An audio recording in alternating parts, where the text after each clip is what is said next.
வணக்கம். Jagan capital zone. பெரும்பாலான மக்கள் என்ன கேட்குறாங்களா, நான் இப்போ வர்த்தகத்தில் நல்ல லாபம் சம்பாதிக்கிறேன், நல்ல லாபம் வருது, கிட்டத்தட்ட என்னோடய சம்பளத்துக்கு இணையான வருமானம் வருது, இப்போ நான் ஃபுல் டைம் ட்ரேடர் ஆகலாமான்னு கேட்குறாங்க. இந்த முடிவை நீங்கள் யார் எடுக்கணும்னு பார்த்தீங்கன்னா, நீங்கள் வந்து உங்களுடைய ஃபேமிலியில், உங்கள் குடும்பத்தில் கலந்து உங்களுடைய பெற்றோர்களோ இல்லை உங்களுடைய மனைவியோ கணவனோட கலந்து இந்த முடிவு எடுத்துக்குங்க. இது நான் சொல்ல முடியாது. இருந்தாலும் நான் என்ன சொல்ல போகிறேன்னா வந்து, ஒரு தொழிலுக்கும் ஒரு வேலை செய்கிறவருக்கும் என்ன வித்தியாசம் அப்படிங்கிறத பற்றி நான் தான் உங்களுக்கு சொல்ல போகிறேன். ஏன்னா இந்த வர்த்தகம் அப்படிங்கிறது வந்து ஒரு தொழிலில் தான் வருது இல்லையா, தொழிலுக்கு கீழே தான் வருது. ஸோ ஆக இந்த தொழிலுக்கும் ஒரு தனி மனித சம்பளத்துக்கும் உள்ள வித்தியாசத்தை பற்றி தான் நான் உங்களுக்கு சொல்ல போகிறேன். ஸோ இது சொன்னாலே உங்களுக்கு புரிஞ்சிடும் எது நல்லது அப்படிங்கிறது. இதை பொறுத்து நீங்கள் முடிவெடுத்துக்கலாம். ஸோ ஒரு தொழிலுக்கும் ஒரு சம்பளம் வாங்குற அதை வேலைக்கு போகிறவருக்கும் வேலைக்கும் வந்து ஒரு 6 வித்தியாசங்கள் சொல்ல போகிறேன். இந்த 6 வித்தியாசங்கள் வந்து மூலமாக வந்து உங்களோட வாழ்க்கை எந்த அளவுக்கு பயனடையும் நம்ம பார்க்கலாம். ஸோ நம்பர் 1 என்னென்னு பார்த்தீங்கன்னா வந்து செலவு கணக்கு. இப்போது நீங்கள் ஒரு வேலை செஞ்சுக்கிட்டு இருந்தால் முதல்ல வருமான வரி கட்டிட்டு அதுக்கப்புறம் தான் நீங்கள் என்ன பண்ணணும்னா வந்து உங்கள் செலவை பார்க்கணும். ஆனால் தொழிலை பொறுத்த வரைக்கும் உங்கள் செலவு எல்லாம் பண்ணிவிட்டு உங்களுக்கு மிச்சம் காசு இருந்தால் மட்டும்தான் நீங்கள் வருமான வரி கட்டுவீங்க. எவ்வளோ அநியாயம் இல்லை? ஆனால் அப்படி தான் இருக்குது. அது ஒன்றும் பண்ண முடியாது இல்லையா? இப்போ பெரும்பாலான நீங்கள் பார்த்துருப்பீங்க, தொழில் பண்ணுறவங்கலாம் உங்களை சுற்றி உள்ளவங்கலாம் பார்த்துருப்பீங்க சமூகத்தில். அவங்களாம் எப்படி இருப்பாங்க, நிறைய வருமானம் சம்பாதிப்பாங்க, ஆனால் வருமான வரி கட்ட மாட்டாங்க. ஏன் வருமான வரி கட்ட மாட்டாங்கன்னா அவங்களுக்கு அவ்வளோ தூரம் செலவு இருக்குது. ஸோ செலவு எல்லாத்தையும் செஞ்சுட்டு தான் அவங்க என்ன பண்ணுவாங்கன்னா வருமான வரி கட்டுவாங்க. ஸோ அந்த விதத்தில் பார்க்கும்போது தொழில் பண்ணுறது எவ்வளோ மேல் இல்லையா? ஏன்னா ஒரு உதாரணத்துக்கு இந்த வருஷம் உங்களுக்கு 10 லட்சம் வருமானம் செலவு இருக்குன்னு வச்சுக்கோங்க. 10 வருஷம் வருமானமும் இருக்குது. அப்போ என்ன பண்ணுறீங்க, கிட்டத்தட்ட எனக்கு வருமானமே இல்லைன்னு சொல்லிடுறீங்க. இப்போ ஒரு உதாரணத்துக்கு எடுத்துங்களேன், நான் ஊருக்கு போகும்போது ட்ரெயின் டிக்கெட் போடுறேன், அது எல்லாத்தையுமே பார்த்திங்கன்னா வந்து ரயில் பயண டிக்கெட் எல்லாத்தையுமே நான் கிளைம் பண்ணிக்குவேன். நான் சாப்பிட போகிறேன், அதையும் நான் என்ன பண்ணிக்குவேன்னா என்னோடய தொழிலுக்காக ஆனது எக்ஸ்பென்சஸ் அப்படின்னு சொல்லிடுவேன். வேறு எங்கேயாவது நான் சுற்ற போகிறேன், வெக்கேஷன் போகிறேன், எங்கேயாவது போகிறேன், சுற்றுலா போகிறேன், எங்கே போனாலும் நான் என்ன செய்யலாம்னா வந்து இது என்னோடய தொழில் சம்மந்தமாக தான் எனக்கு இந்த செலவு அப்படின்னு சொல்லி என்னால் எழுத முடியும். இதுக்கு எல்லாத்துக்கும் வந்து முறையான பில்லு, இதுக்கு வந்து புக்ஸ் ஆஃப் அக்கௌண்ட்னு சொல்லக்கூடிய எல்லா ஆதாரங்கள் நீங்கள் வச்சுருந்தீங்கன்னா உங்களுக்கு எந்த பிரச்சனையுமே இல்லை இல்லையா? ஸோ தொழில் பண்ணுறவங்க வந்து அதாவது என்ன சொல்கிறேன்னா வந்து நேரடியாகவே கவர்மெண்ட்டு அரசாங்கமே அதுக்கு ஒரு வழி பண்ணியிருக்கு, நீங்கள் எல்லா செலவும் பண்ணிவிட்டு எங்களுக்கு வருமான வரி கட்டினா போதும் அப்படின்ட்டு. ஸோ அதுதான் அதில் உள்ள சூட்சமும். அதனால் வந்து இயற்கையாகவே வந்து வருமான வரி ரொம்ப குறைவாக இருக்கும் தொழில் பண்ணுறவங்களுக்கு. 2 டைம் ஃப்ரீடம் என்ன அர்த்தம்? நேர சுதந்திரம். எனக்கு நிறைய நேரம் இருக்குது, நீங்கள் பார்த்துருப்பீங்க. இப்போ கூட பார்த்தீங்கன்னா லைவ் மார்க்கெட்டில் தான் உங்கள்கிட்ட பேசிக்கிட்டு இருக்கேன். நேர சுதந்திரம் யாரும் என்ன சொல்ல முடியாது, இந்த டயத்தில் வந்து வேலை செய்யணும், காலையில் 9 மணிக்கு வாங்கணும்னு யாரும் சொல்ல முடியாது. ஆனால் நீங்கள் வேலைக்கு போனீங்கன்னா இங்கே என்ன டைம் வரணுமோ என்ன டைம் போகணுமோ அதுதான் நீங்கள் பண்ணி ஆகணும். ஸோ ஆகையால் வந்து நேர சுதந்திரம் இப்போ ஒரு காலத்துக்கு மேலே என்ன ஆயிருக்குன்னா பணம் ஒரு முக்கியமான விஷயமே இருக்காது, சுதந்திரம் தான் ஒரு முக்கியமான விஷயமா இருக்கும். எனக்கு நேரமே இல்லை, ரொம்ப அளவு சம்பாதிச்சிட்டிங்கன்னா உங்களுக்கு பெருசாக விலை உயர்ந்தது என்னென்னு பார்த்தீங்கன்னா நேரம் தான். நேர சுதந்திரம் இல்லாமல் கஷ்டப்படுவீங்க. இந்த நேர சுதந்திரம் வந்து உங்களுக்கு தொழிலில் வந்து நிறையா கிடைக்கும். ஏன்னா உங்களுக்கு வேணும்னா நீங்கள் ரெஸ்ட் எடுத்துக்கலாம். கரெக்டு தான். இந்த டயத்துக்கு வாங்க, இந்த டயத்துக்கு போங்கன்னு யாருமே சொல்ல முடியாது.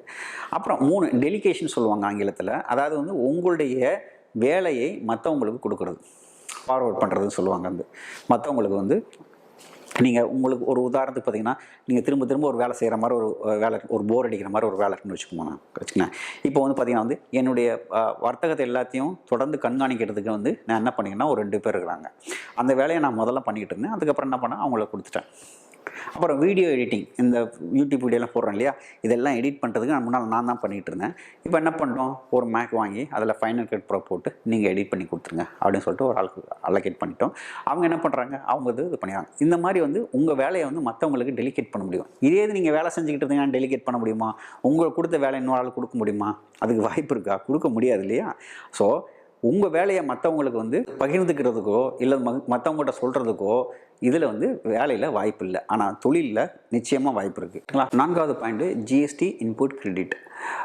நம்ம பல பொருட்கள் வாங்குகிறோம், அது எல்லாத்துக்கும் ஜிஎஸ்டியத்தோடு தான் நம்ம பணம் செலுத்துகிறோம். இது மறைமுக வரி.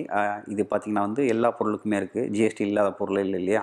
அந்தளவுக்கு நம்ம ஜிஎஸ்டி கட்டிக்கிட்டு இருக்கோம். எல்லா பொருளும் தீப்பெட்டியிலேருந்து ராக்கெட் வரைக்கும் நீங்கள் எது பண்ணாலும் ஜிஎஸ்டியோடு தான் பண்ணி ஆகணும். ரைட். இது எல்லாத்துக்குமே பார்த்திங்கன்னா வந்து ஜிஎஸ்டி இன்புட் கிரெடிட்ஸ் வந்து எடுக்க முடியும், ஒரு பிஸ்னஸ் மேனால் எடுக்க முடியும். இப்போ உதாரணத்துக்கு நான் வந்து லேப்டாப் வாங்கினேன், அதுக்கு கிட்டத்தட்ட ஒரு 5000 ரூபா வந்து ஜிஎஸ்டி கட்ட வேண்டியிருந்தது. மேக் வாங்கினேன், அது 20,000 ரூபா கட்ட வேண்டியிருந்தது.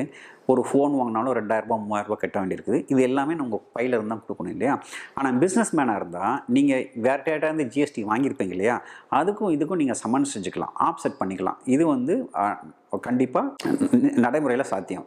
ஆனால் ஒரு சேலரி எடுத்திங்கன்னா அவர் ஜிஎஸ்டி கட்டுவார். அது உங்களுக்கும் பயன் இல்லை, கம்பெனிக்கும் பயன் இல்லை, தேவையில்லாமல் அது கவர்மெண்ட்டுக்கு தான் போகும்.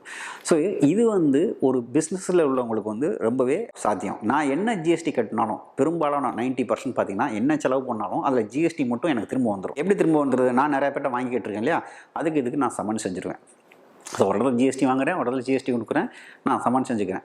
இது மட்டும் வந்து தொழிலில் கண்டிப்பாக சாத்தியம் உண்டு, வேலையில் சாத்தியம் கிடையாது. அப்புறம் 5வது பார்த்தீங்கன்னா நாட் ஆன்சரபிள் டு எனிஒன். அதாவது யாருக்கும் நீங்கள் கட்டுப்படணும் அவசியம் இல்லை, யாரோட கேள்விக்கும் வந்து பதில் சொல்லணும்னு அவசியம் கிடையாது. உங்களுக்கு நீங்கள் தான் பதில் சொல்லணும். உங்களுக்கு பெர்ஃபார்மன்ஸ் கிடையாது, ரிவ்யூ கிடையாது, அப்ரைசல் கிடையாது, உங்கள் வருமானத்தை நீங்கள் தான் தீர்மானிக்கிறீங்க. இந்த மாதிரி பார்த்தீங்கன்னா வந்து நீங்கள் நினச்சதா பண்ணலாம், நினச்ச இடத்துக்கு போகலாம், நினச்ச நேரம் இருக்கலாம். இதெல்லாம் வந்து உங்களுக்கு வந்து சாத்தியம் வந்து வேலையில் சாத்தியம் கிடையாது, தொழிலில் மட்டும்தான் சாத்தியம். உங்கள் ரிட்டர்ன் எவ்வளோ இருக்கணும் யாரும் கேட்க முடியாது, உங்கள் பெர்ஃபார்மன்ஸ் எப்படி இருக்கணும், உங்களுடைய ஈடுபாடு எப்படி இருக்கணும் யாருமே சொல்ல முடியாது இல்லையா? ஸோ இந்த தொழிலில் மட்டும்தான் இது சாத்தியம். 6 லீடிங் யுவர் லைஃப். உங்கள் லைஃபுக்கு தேவையான நேரம், பணம், காலம் எல்லாத்தையும் நீங்கள் தீர்மானிக்கலாம். நீங்கள் எங்கே போகணும், எந்த ஃபீல்டில் இருக்கணும் நீங்கள் தீர்மானிக்கலாம். எவ்வளோ காசு சம்பாதிக்கலாம் நீங்கள் தீர்மானிக்கலாம். 100 கோடி சம்பாதிக்க நினைக்கிறீங்க, வேலையில் இது சாத்தியமா? சாத்தியம் இல்லை தானே. தொழிலில் மட்டும்தானே சாத்தியம். வேலைன்னு சொல்லும்போதே நம்ம என்ன ஆகுதுன்னா ஒரு லிமிட் ஆயிடுது. அதாவது சொல்லுவாங்கள்ல, எவ்வளோ உயர பிறந்தாலும் ஊர்க்குருவி கழுகாக முடியாதுன்னு. ஸோ கழுகு தான் வந்து பிஸ்னஸ் மேன். ஊர்க்குருவிங்கிறது பார்த்திங்கன்னா வேலை. எவ்வளோ பெரிய வேலை செஞ்சாலும் நீங்கள் பெருசாக சம்பாதிச்சு பெருசாக முன்னேற முடியாது. அதனால தான் நம்ம என்ன சொல்கிறோன்னா, பெரும்பாலும் வந்து நீங்கள் ஒரே சம்பளம் வாங்குற பட்சத்தில், அதாவது பிஸ்னஸ்லேயும் சரி இதுலேயும் சரி ஒரே வருமானம் வர்ற பட்சத்தில் நீங்கள் தொழிலுக்கு மாறுறது ரொம்ப நல்லது. ஒருவேளை நீங்கள் இப்போ வந்து இல்லைங்க நான் வேலையில் தான் இருக்கேன் அப்படிங்கிற பட்சத்தில் உங்களுக்கு வாய்ப்பு இருந்ததுன்னா நீங்கள் கன்சல்டண்ட்டாக மாறிடுங்க. கன்சல்டண்ட்டாக மாறிட்டீங்க அப்படின்னு சொன்னோம்னா வந்து என்ன பண்ணான்னா, நீங்கள் பிஸ்னஸ் மேன் ஆகிடுறீங்க. நீங்கள் வேலை செய்கிற இடத்துல உங்களுக்கு கன்சல்டண்ட்டாக கொடுப்பாங்களான்னு நீங்கள் செக் பண்ணுங்கள். செக் பண்ணிட்டு நீங்கள் கன்சல்டண்ட்டாக கொடுப்பாங்க அப்படிங்கிற பட்சத்தில் நீங்கள் கன்சல்டண்ட்டாக மாறிட்டீங்கன்னா நான் சொன்ன எல்லாமே நீங்களும் பயன்படுத்தலாம். ஜிஎஸ்டி இன்புட் கிரெடிட் அளிக்கலாம், நேரம் இருக்குது, வருமானம் வரி இது இருக்குது. கிட்டத்தட்ட பார்த்தீங்கன்னா ஒரு பாதி இது வந்து நீங்கள் எடுக்க முடியும். புரியுதுங்க உங்களுக்கு? ஒரு லெவலுக்கு மேலே நீங்கள் ஃபுல் டைம் ட்ரேடிங்கில் உங்களுக்கு காசு வருதுன்னா நீங்கள் முழு நேர வர்த்தகர் ஆகிட்டிங்கன்னா நான் சொன்ன 6 பெனிஃபிட்டுமே உங்களுக்கு கிடைக்கும். உங்களுக்கு புரிஞ்சிருக்கும். ஆக்சுவலாக வந்து நான் முழு நேர வர்த்தகராக இருக்கிறதுனால எனக்கு என்னென்ன பயன்கள் இருக்குது, அதை நான் எப்படிலாம் பயன்படுத்துகிறேன் அப்படின்னு உங்களுக்கு தெரிஞ்சிருக்கும். இது வேணும் அப்படின்னு நீங்கள் ஆசைப்பட்டீங்கன்னா, முழு நேர ட்ரேடர் ஆகணும்னு ஆசைப்பட்டீங்கன்னா என்னோட பயிற்சி வகுப்பு இருக்குது. அது சென்னையில் தமிழ் இருக்குது, மற்ற இடங்கள் ஆங்கிலத்தில் இருக்குது. நீங்கள் வந்து கலந்துக்கலாம். அதில் எப்படிலாம் சம்பாதிக்கணும் உங்களுக்கு சொல்லிக் கொடுக்குறேன். ஸோ உங்களுக்கு ஒரு தொழில் இருக்குது, அதில் நல்ல லாபம் வருது அப்படிங்கிற பட்சத்தில் அந்த தொழில் பண்ணுறது தான் நல்லதுன்னு நான் சொல்லுவேன். இருந்தாலும் உங்கள் குடும்பத்தோடு ஆலோசிச்சுக்குங்க. இந்த வீடியோ பார்த்ததுக்கு ரொம்ப நன்றி. இன்னொரு வீடியோவில் மறுபடியும் சந்திக்கலாம்.